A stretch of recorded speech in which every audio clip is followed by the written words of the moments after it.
Assalamualaikum warahmatullahi wabarakatuh. Perkenalkan, saya Dinda Putri Yuliana, peserta Laser CPNS Kementerian Kesehatan golongan 2, Angkatan 6 yang diselenggarakan oleh Bapelkes Semarang.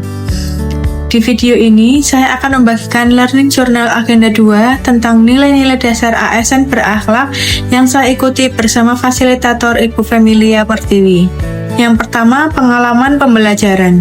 Selama mengikuti pembelajaran Agenda 2 mengenai nilai dasar ASN berakhlak, saya memperoleh pengalaman pembelajaran yang sangat bermakna.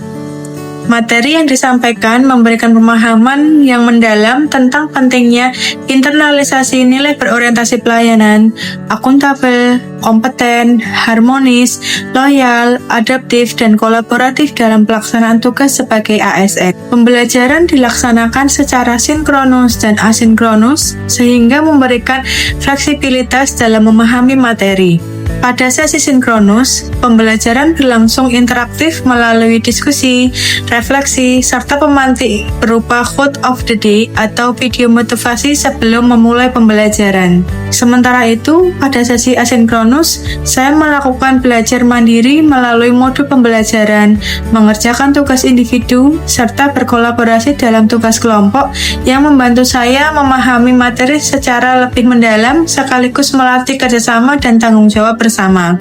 Metode pembelajaran yang digunakan menerapkan prinsip pembelajaran orang dewasa, di mana setiap peserta dituntut untuk aktif, berpikir kritis, dan berpartisipasi dalam diskusi.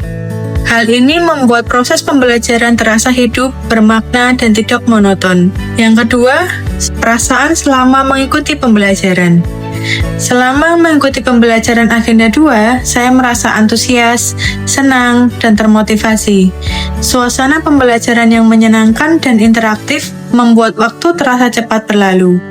Penyampaian materi yang komunikatif serta adanya motivasi di awal pembelajaran menumbuhkan semangat dan kesiapan mental untuk belajar. Yang ketiga, makna yang didapat dari pembelajaran.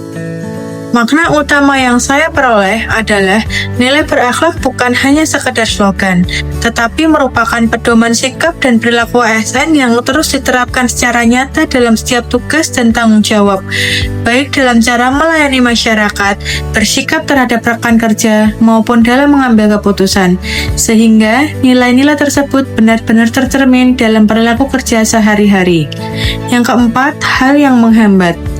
Adapun hal yang sedikit menghambat selama pembelajaran antara lain keterbatasan waktu dalam mendalami seluruh materi secara lebih rinci. Selain itu, karena pembelajaran dilaksanakan secara daring, terkadang terdapat kendala jaringan atau sinyal yang kurang stabil sehingga mempengaruhi kelancaran proses pembelajaran. Namun, hambatan tersebut dapat diatasi dengan belajar secara mandiri, pengelolaan waktu yang lebih baik, serta koordinasi dan diskusi bersama peserta lain. Yang kelima, ide yang muncul. Dari pembelajaran ini, muncul ide untuk mengaktualisasikan nilai berakhlak dalam kegiatan kerja sehari-hari, khususnya dengan meningkatkan sikap profesional, membangun komunikasi yang harmonis dengan rekan kerja, serta memberikan pelayanan yang lebih responsif dan empati kepada masyarakat, disertai kemauan untuk terus belajar, terbuka terhadap masukan, dan bekerja sama secara positif demi tercapainya lingkungan kerja yang nyaman dan pelayanan yang semakin berkualitas. Yang keenam, tindak lanjut yang akan saya lakukan. Sebagai tindak lanjut dari pembelajaran Agenda 2 ini, saya berkomitmen untuk secara konsisten menginternalisasi nilai-nilai berakhlak dalam setiap pola pikir, perilaku kerja sehari-hari. Saya akan mengaplikasikan nilai berakhlak dalam pelaksanaan tugas sesuai peran dan fungsi dengan penuh tanggung jawab. Selain itu, saya akan terus meningkatkan kompetensi diri melalui pengembangan berkelanjutan, baik secara mandiri maupun kolaboratif, serta berupaya menjadi ASN yang berintegritas, adaptif terhadap perubahan, dan mampu bekerja sama secara efektif dalam lingkungan kerja. Sekian video Learning Journal Agenda 2 dari saya, dan sampai jumpa di Learning Agenda selanjutnya.